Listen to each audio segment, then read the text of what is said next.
199 gram brown sugar সহ এক যুবককে গ্রেপ্তার করলো এসএসবি।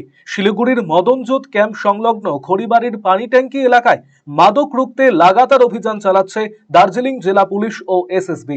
বুধবার খড়িবাড়ির পানি ট্যাঙ্কি সংলগ্ন কোয়ার্টার মোড়ে অভিযান চালিয়ে 199 গ্রাম ব্রাউন সুগার সহ এক যুবককে গ্রেপ্তার করলো এসএসবি 41 নম্বর ব্যাটালিয়নের মদনজোত ক্যাম্প। পরবর্তীতে খড়িবাড়ি পুলিশের হাতে তুলে দিল এসএসবি।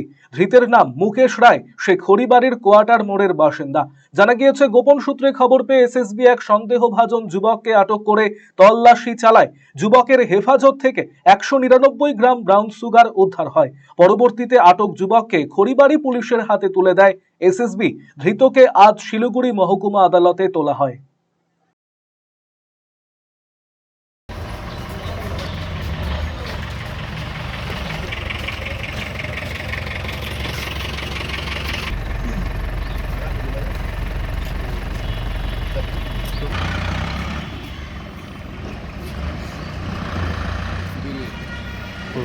मेरे पास में दे देंगे।